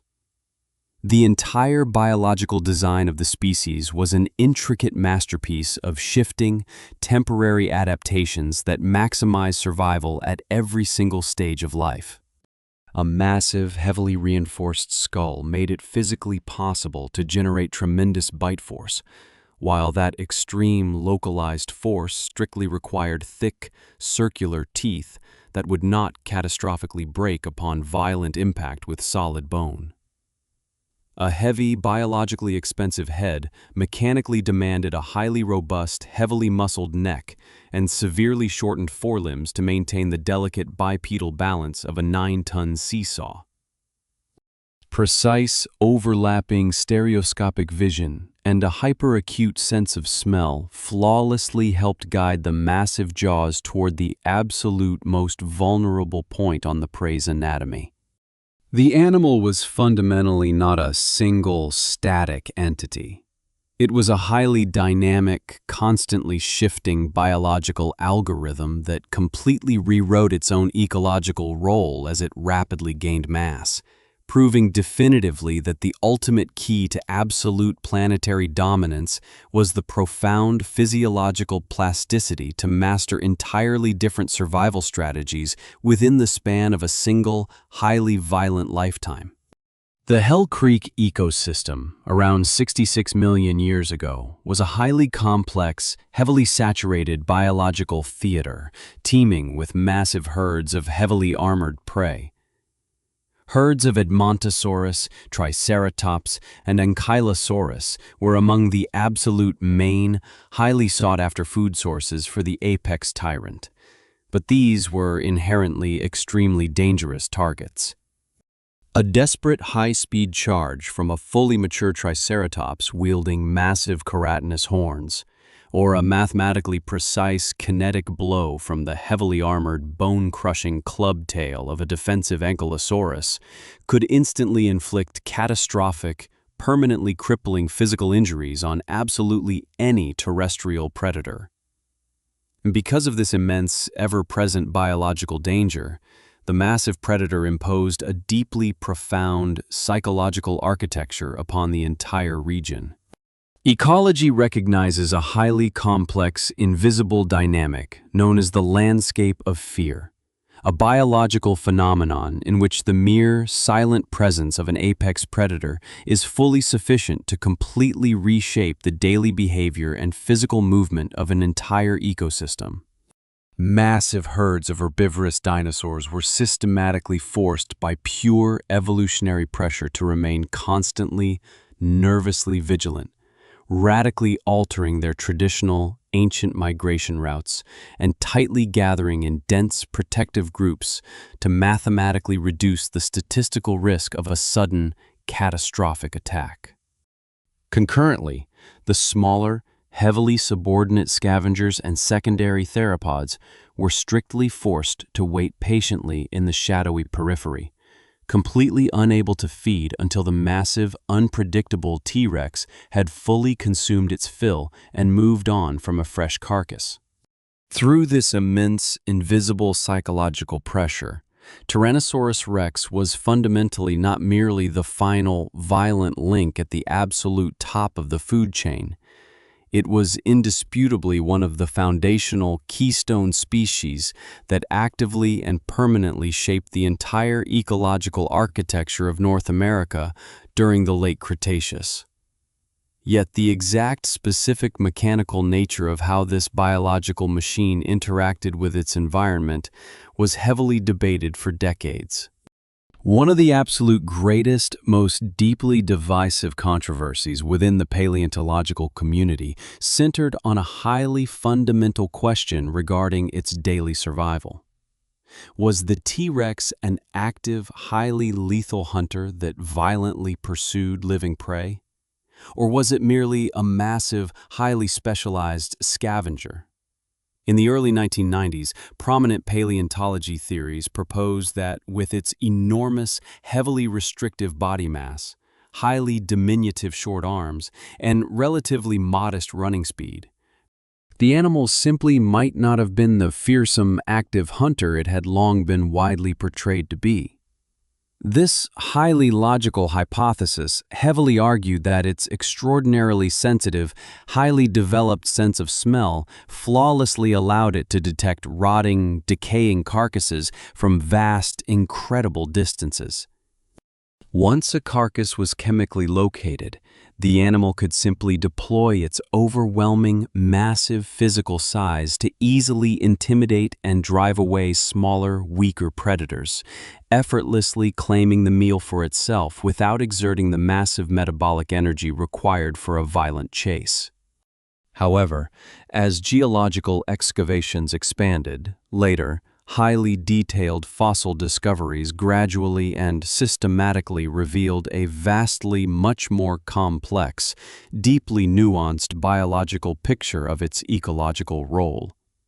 The deep earth silently offered irrefutable physical proof of active, violent predation.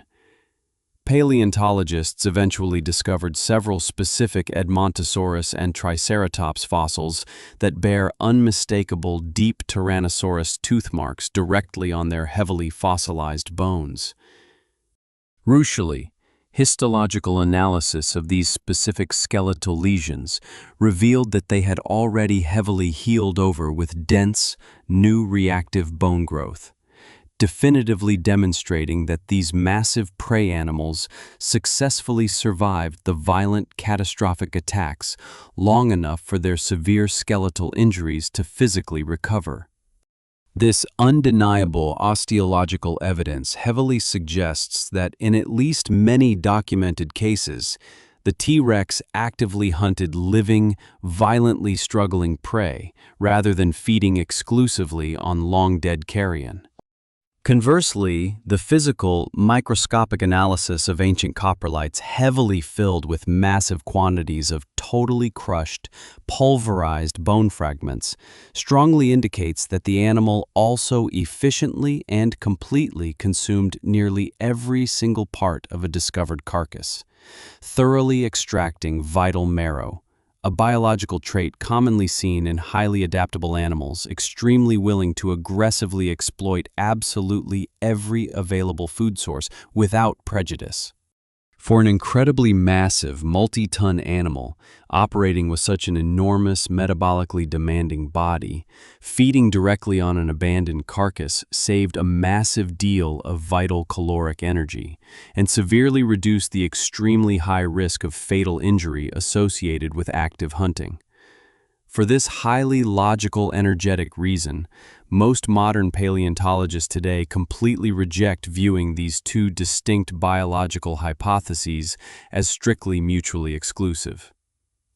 Instead, they firmly and scientifically believe Tyrannosaurus Rex was a highly adaptable, highly opportunistic predator, completely ready to violently hunt living prey whenever the specific geometric opportunity arose, yet equally highly willing to take immediate advantage of a dead carcass that effortlessly offered massive, valuable caloric energy without the severe, looming risks of a chaotic chase or a brutal physical fight. It is the exact same highly efficient survival strategy successfully employed by many modern terrestrial apex predators, including large lions, massive brown bears, and aquatic crocodiles. However, securely holding the absolute apex position of a highly violent ecosystem definitively did not grant the animal biological immunity from the harsh realities of organic existence. The life of a mature T-Rex remained heavily fraught with constant, unimaginable physical danger. The deep fossil record preserves a dark, uncompromising, and highly legible ledger of immense physical suffering. Famous, nearly complete skeletal specimens, such as those formerly named Sue, Stan, and Scotty, all bear numerous heavily scarred signs of severe, healed biological injuries. These immense, catastrophic skeletal traumas range from violently broken ribs and heavily damaged, structurally compromised leg bones to deep, penetrating structural fractures located directly in the dense architecture of the skull. For many years, prominent researchers initially and logically thought these severe cranial lesions were violent, aggressive bite marks exclusively inflicted by other massive members of the exact same species during brutal, territorial combat for dominance or mating rights. Yet, advanced modern pathological analysis has eventually provided a deeply chilling alternative biological narrative. High specialized researchers carefully studying the remarkably smooth, perfectly circular lesions commonly found on the lower jaw bones of these famous specimens heavily suggested that they were far more likely caused by a severe, highly destructive parasitic infection rather than mechanical combat. This specific microscopic pathogen is structurally and biologically heavily similar to a modern organism that actively causes trichomoniasis in modern extant birds of prey. The resulting biological disease would actively cause severe, uncontrollable necrotic damage to the soft tissues of the mouth and throat, systematically making it increasingly difficult and agonizing for the massive animal to eat, swallow, or breathe, eventually causing a slow, painful death directly from absolute caloric exhaustion and systemic biological failure. This microscopic biological reality completely shatters the deeply ingrained mythological illusion of absolute, invincible predatory power. It reveals a deeply profound, humbling biological paradox. Even the absolute most terrifying, heavily armored, and biomechanically perfect terrestrial predatory machine to ever exist on the planet could not successfully defend itself against the silent, invisible invasion of microscopic organisms. Perhaps what made the final Tyrant King truly so deeply extraordinary was not solely its immense, devastating kinetic strength, but rather the highly humbling fact that it intimately experienced the exact same brutal, uncompromising rules of organic existence as absolutely every other living creature trapped in the relentless cycle of biology. It was born extremely fragile. It grew rapidly. It was violently injured. It became severely sick. It aged slowly under its own massive weight, and eventually, it died. Absolute power in the natural world is a deeply fleeting, highly fragile illusion, completely subordinate to the microscopic laws of pathology. For roughly the final 2 million years of the vast Cretaceous period, the Tyrannosaurus Rex existed in a state of absolute, undisputed ecological equilibrium, possessing virtually no natural rival on the terrestrial landscape. The biological empire seemed completely permanent, a perfectly balanced architecture of predator and prey governed entirely by the relentless mechanics of natural selection. But the ultimate, uncompromising arbiter of biological life on Earth does not always emerge slowly from within the planetary biosphere. Occasionally, it descends blindly and violently from the cold, silent vacuum of deep space. Around 66 million years ago, a massive, rogue celestial asteroid measuring approximately 7 to 9 miles in solid diameter struck the specific geological region of what is now recognized as the Yucatan Peninsula in modern Mexico. This heavy, silent traveler from the outer solar system was plummeting through the planetary atmosphere at a completely incomprehensible speed of more than 43,000 miles per hour, generating a catastrophic kinetic impact that instantaneously excavated the massive Chicxulub crater deep into the planetary crust. According to rigorous, highly detailed modern geological studies conducted by NASA, the International Ocean Discovery Program, and numerous international geological research groups, the sudden, violent impact released a devastating thermal and kinetic energy physically equivalent to billions of Hiroshima atomic bombs detonating simultaneously. The sheer mathematical scale of this planetary trauma heavily defies standard biological comprehension and fundamentally shattered the global ecological stability in a matter of hours. If a biological organism had been standing completely unaware in the dense, humid Hell Creek ecosystem, located geographically about 1,800 miles distant from the exact epicenter of the catastrophic impact, it absolutely might not have visually seen the descending asteroid breach the atmosphere, but it would have rapidly and violently felt its immediate, world-ending physical consequences. Mass seismic waves, traveling significantly faster than the speed of sound, directly through the dense rocky planetary crust, instantly spread across the globe, violently shaking the Earth, triggering secondary volcanic eruptions, and causing widespread geological liquefaction. Simultaneously, the violent, explosive displacement of massive oceanic volumes caused many coastal regions across the planet to be completely struck by enormous, towering tsunamis that washed far inland, heavily obliterating ancient coastal ecosystems and dragging entire forests into the sea. Yet even more deeply dangerous than the crushing aquatic waves or the tearing tectonic earth were the countless, billions of fragments of superheated rock and vaporized crust that were violently launched high into the upper stratosphere and exosphere before inevitably falling rapidly back through the dense atmosphere.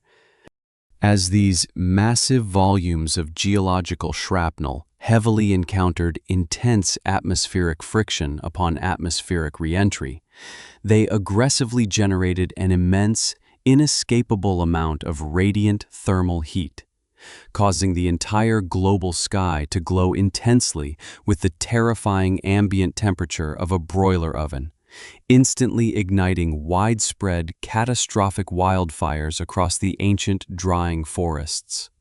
However, the explosive, violent impact itself, despite its completely incomprehensible physical violence, was not the direct, immediate cause of absolute extinction for the vast majority of terrestrial dinosaurs. The true, deeply inescapable biological catastrophe unfolded slowly, silently, and agonizingly during the dark months and freezing years that immediately followed the initial planetary strike. The specific geological crust at the Yucatan impact site was heavily saturated with massive deposits of gypsum and anhydrite, meaning the explosion vaporized millions of tons of sulfur. As pulverized rock dust, thick volcanic ash, and these highly reflective sulfur-rich aerosol particles were forcefully driven high into the stable upper stratosphere, they rapidly combined to form a dense, impenetrable atmospheric veil that effectively and completely blocked all incoming solar sunlight. Modern climatological models and paleoclimatologists scientifically refer to this terrifying, prolonged atmospheric phenomenon as an impact winter. Under this dark, choking stratospheric shroud, global planetary temperatures dropped sharply and unpredictably. Vital solar sunlight was severely and completely reduced to a dim, gray twilight haze, and the fundamental biological process of botanical photosynthesis was brought almost to a complete, devastating standstill. As the towering cycads, massive conifers, and sprawling ferns gradually starved of light and died, completely rotting into the ash-covered soil, the entire foundation of the complex global food chain began to systematically collapse. This biological darkness extended heavily into the oceans, where vital, microscopic phytoplankton populations rapidly declined, causing many complex marine organisms and massive aquatic reptiles to completely disappear from the geological record. In the rapidly freezing, darkening terrestrial forests of Laramidia, the ultimate apex predator was completely biologically stranded. The adult T-Rex still securely possessed the absolutely most powerful bite physically known among all terrestrial land animals. It still maintained a remarkably keen sense of smell, highly developed stereoscopic vision, and a massive, heavily armored body meticulously optimized for hunting enormous, multi-ton prey. Scientists firmly believe that the entire biological population of T-Rex probably did not completely become extinct on the exact singular day the asteroid violently struck the Earth.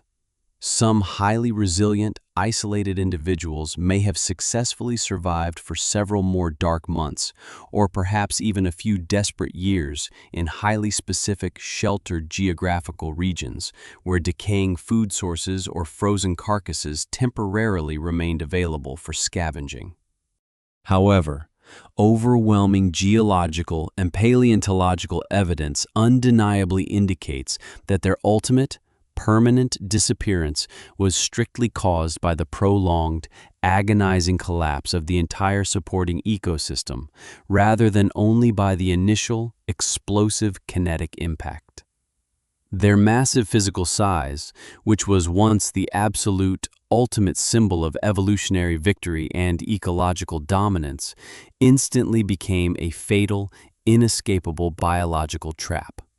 An endothermic biological machine physically weighing 9 tons and inherently requiring massive thousands of daily calories simply cannot successfully maintain its core internal temperature or power its massive muscles in a dead, freezing world completely devoid of large herbivorous prey. The immense, structurally reinforced skull, the bone-crushing bite force, and the incredibly sophisticated neurological sensory arrays were completely rendered useless by the cold mathematics of planetary starvation. This profound, heartbreaking biological reality completely reveals a deeply haunting philosophical evolutionary paradox. The more perfectly and flawlessly the T-Rex had naturally adapted to the highly specific, complex environmental parameters of the late Cretaceous Hell Creek ecosystem, the more inextricably dependent it became on the continued, uninterrupted stability of that specific, doomed world. By highly specializing every single anatomical feature strictly for the maximum efficient consumption of giant prey, the species had entirely surrendered its evolutionary flexibility. And when that entire, vibrant ecosystem completely disappeared within an extremely brief, violent moment of geological history, absolutely even the most perfect, highly specialized predatory machine ever naturally engineered could not withstand the sudden, absolute starvation brought by the catastrophic climate shift. While the colossal, heavily armored giants such as Tyrannosaurus Rex starved, collapsed, and disappeared completely into the dark, ash-covered earth, some small, heavily feathered dinosaurs possessing significantly lower daily energy requirements, omnivorous diets, and vastly greater ecological adaptability successfully managed to survive the freezing, prolonged apocalypse. These small, highly resourceful avian theropods, capable of sheltering in deep burrows or surviving by consuming buried seeds and tiny insects, continued to biologically evolve for tens of millions of years afterward, successfully navigating the new Cenozoic era and leaving countless descendant species that still heavily exist in our modern skies today. This profound, undisputed biological fact physically means that the ancient, terrifying reign of the theropod dinosaurs did not completely and totally end after the catastrophic Chicxulub impact. In a deeply literal evolutionary way, the genetic legacy of the ancient predators is still entirely present right before our modern eyes, continuously adapting, nesting in modern cities, and effortlessly flying over vast oceans. After tens of millions of years of agonizing, patient natural selection had perfectly refined its biological place as the absolute, undisputed apex predator. This mighty, bone-crushing tyrant was abruptly and permanently wiped out 66 million years ago in the suffocating, freezing aftermath of a global asteroid catastrophe. The sudden, total collapse of a seemingly perfect, completely invincible biological empire like the T-Rex stands as a deeply harsh, uncompromising reminder of a universal, inescapable natural law. No amount of physical, biological power, complex mechanical perfection, or apex ecological dominance can ever permanently escape nature's blind, ruthless, and entirely impartial process of planetary elimination. True survival does not belong to the strongest or the most massive, but always to the most adaptable. Today, the terrifying ancient legacy of the final king of the dinosaurs no longer lies in absolute physical strength, deafening roars, or bone-crushing power, but exists solely and quietly within silent, fragmented pieces of heavily fossilized bone. Through the incredibly rare, highly specific geological process of permineralization, where ancient groundwater slowly replaced their decaying biological cells with dissolved minerals in the utter darkness of the deep earth, their remains were slowly turned to eternal stone.